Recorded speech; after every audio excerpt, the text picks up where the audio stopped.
Hey everybody, welcome back to my channel, You Seem Normal. Today we are answering the question, can you use the word crazy? Because I, for the past few years, have just been uncomfortable using it, so I wanted to dig into it further, see what I thought after doing that. So, first things first, about language. Language is living, so it makes sense that we would question language and sort of decommission words as well as create new words. So it makes sense that we are questioning words. We've been doing that since language was invented. But I also understand that you can't police all word usage. And also, you have to think about the system that we live in. And so if we live in an ableist system, it just makes sense that we would be conditioned to use language that is ableist. So you have to remind yourself of that. That's not your fault if you find yourself using certain terms that you later learn are probably not the best terms to use for whatever you're describing or saying. So I also wanted to answer these certain questions, which is using the word crazy ableist? Is it sexist? Which that's a different conversation, but yeah, because women are called crazy and women are called emotional in order to shut them down, things like that, but that's a different conversation. So really, is using the word crazy ableist? Can the word be replaced? And can people with mental illness reclaim the term? Because sometimes we see things like that happening. So there's that. So the question that I Googled was, can you use the word crazy? And so just by putting that in the search engine, I'm already skewing sort of the results in the articles that come up. I'll link a video about like Google/misinformation down below that I watched, which has got me thinking about that. But I tried to find these like different categories of answers. And so I landed on sort of 3, which of course is simplifying these answers or responses, but it's a way to just categorize the information and make it more digestible for a platform such as YouTube. So you're going to find that in the middle, you're going to have some people say you can use the word crazy in certain contexts, but not in others. On the one side, you're going to say, do not ever use the word crazy because of X, Y, and Z. And then the other side, there is that potential of reclaiming the word crazy, or finagling. Finagling, it's like connotation in society. So, starting with the etymology, which is important because we are talking about a word, and then as well as the definition. Here's what I found. So here are just some sort of words that were used to define crazy way back. So break, shatter, diseased, sickly, broken, impaired, full of cracks or flaws, deranged, demented, or unsound mind, or behaving as so. So that's what the word has meant over time, way, way long ago, including in the 14th, 15th, and 16th centuries. The denotation now, according to dictionary.com, is sort of in 3 different categories, but like also maybe not. One is mentally deranged, demented, or insane. One is senseless or impractical, a crazy scheme. And one is intensely enthusiastic. I'm crazy about words. And then other ones could be like unusual or bizarre, such as she always wears a crazy hat. And wonderful or excellent, such as that was a crazy performance, like crazy, good, awesome, wonderful, excellent. So there are those, but then at the same time, we have that connotation of the word crazy, especially in context of mental illness, and that is unstable, overreacting, manipulative, crazy. Oh, literally that's the word, sorry. Dangerous, weak, unpredictable, incapable of rational behavior or relationships. Yes. Some of the uses of crazy we use not in a context of mental illness. So we use them like that roller coaster is crazy, I'm crazy about whatever, I'm having a crazy busy day, these are crazy times in this pandemic. So there's that. Now you have a little history as well as the different definitions. We're going to start with in the middle because that's where I sort of started. And what in the middle means is essentially their call to action is stop mindlessly using the word crazy. Make sure you're using it to minimize the amount of damage done from the word. So this article argues that the most damage is done when you use the word crazy to describe someone with mental illness or someone's behaviors. I do find this tricky though, the distinction between a person with mental illness and like behaviors.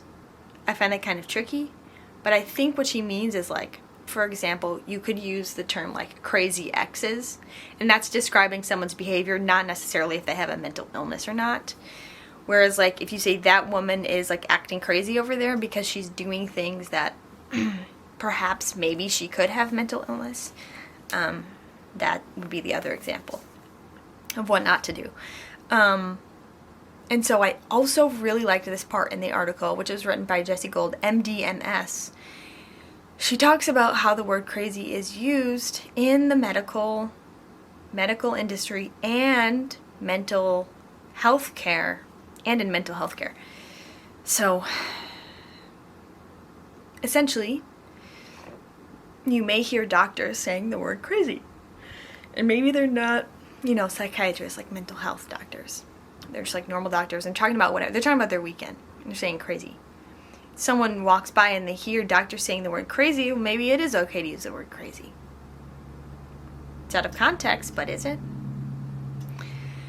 And I find this one very interesting. Medical professionals using the word crazy.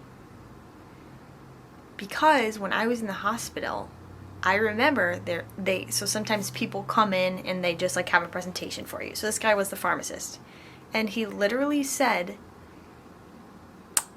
blah, blah, blah, blah, being in the loony bin.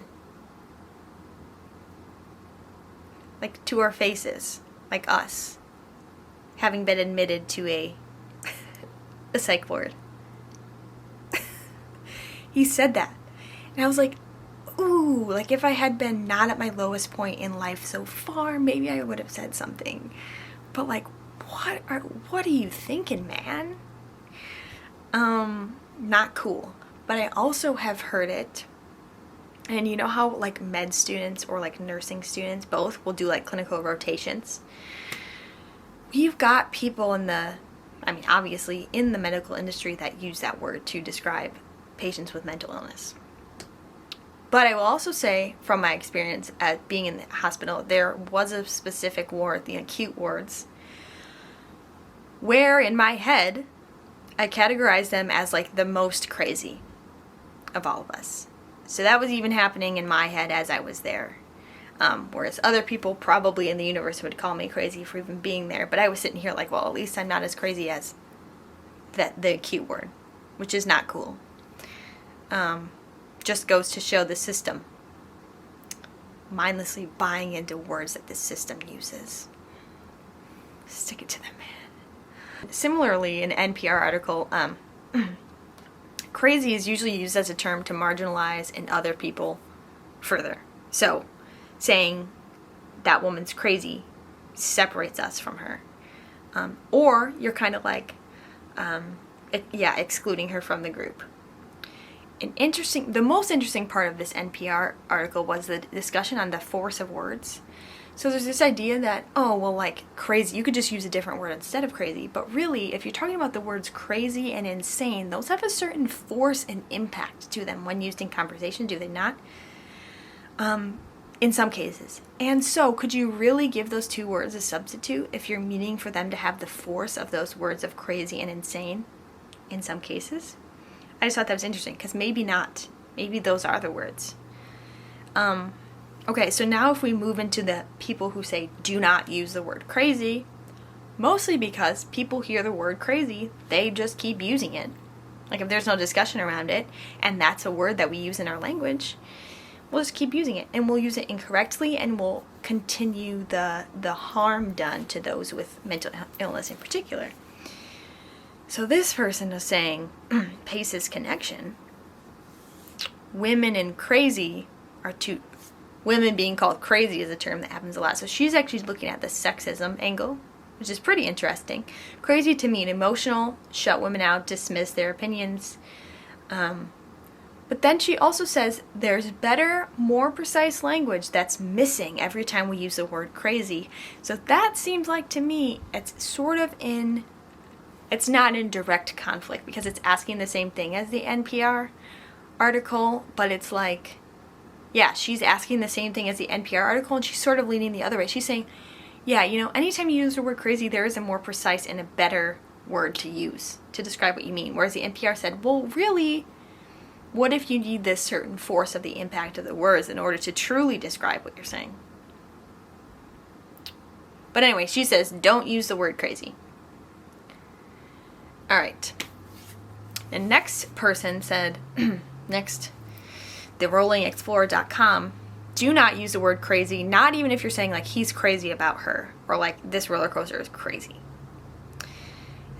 So these two sort of call to actions of do not use is if you care about mental illness, it's time to stop saying crazy and insane. So that's sort of one of the extremes. Now on the other side, we have this person from symptomsofliving.com. It's a blog. Uses the word crazy, says the word crazy is great. She lives with mental illness. She has decided what this word crazy means for her. I thought this was so interesting, and I was specifically looking for someone who had done this, reclaimed the word crazy to describe her and to get rid of sort of that negative connotation. So here's what she did. She said, as a university student, she directed a play which was a collection of 5 different monologues, and it was called The Crazy Ladies. And so like each lady had a different thing. Like one of them was the crazy ex-girlfriend, and she used that to tell a story about how we call women crazy. So I guess that sort of had and she has borderline personality disorder. So it was both about the sexism and the ableism, both lenses for her. But at the end of the blog, she says, I am crazy, but then again, aren't you? That, honestly, really reminds me of You Seem Normal, in that we're taking this word and being like, wait a minute, like, what does that actually mean?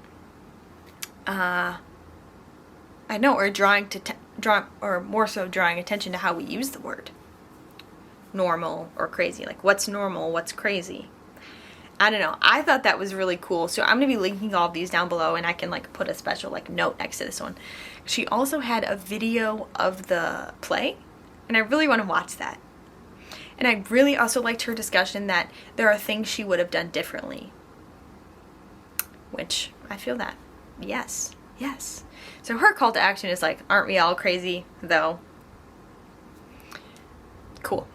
So here is my conclusion. After all of that, my conclusion is I believe in the power of language and words and in my responsibility to use them wisely and accurately and to like minimize harm when I don't mean to do harm.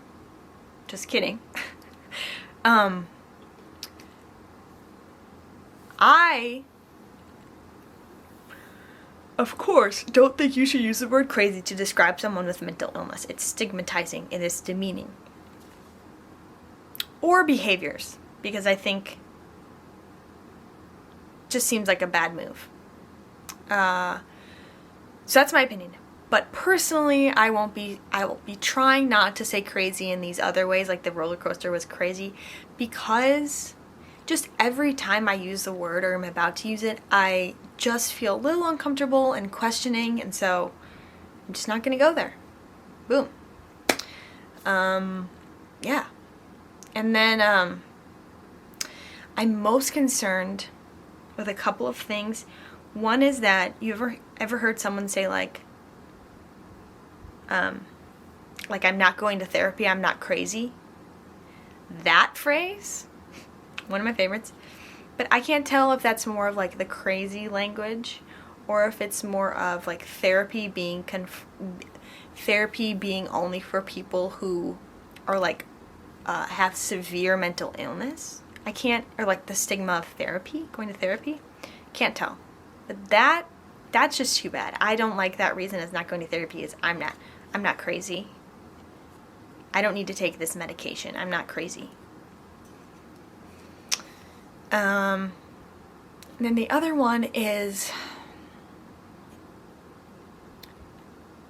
casually saying mental illness as an adjective, such as OCD. Like, I'm so OCD about XYZ. That seems like the easiest thing we could take out of our vocabulary. It's like the easiest thing. And yet we hear it all the time. What are you people doing? I don't understand. I don't get that one. It seems one of the most obvious ones to combat, as well as educate on. So I want to give you, and not that you need an alternative each time, but just in case, I have some alternatives from the thesaurus.com. If you mean absurd, ridiculous, or irrational, you could say silly. If you mean irregular or out of the norm, you could use atypical. If you mean something unfamiliar, you could try strange. You could also try things like unpredictable, weird. I think weird is a really good one. Weird is a term that we use for like that person's super weird, like in a negative way, but I think it's becoming cooler. Like, that person's weird. Like, let's hang out with her. Like, weird, interesting. I don't know. Those are my thoughts on weird. Hope you enjoyed. So, again, I'm going to put all these articles down below in case you're wondering. Love to hear your thoughts of where you're at. Yeah, I'm just interested. I'm glad I got to do this video because, like I said, when I use a term, I am confused and I'm not sure. So now I've sort of done some research and let myself make a decision for me. Hope this helped, and I will thank you so much for watching, and I will see you next Sunday. Bye.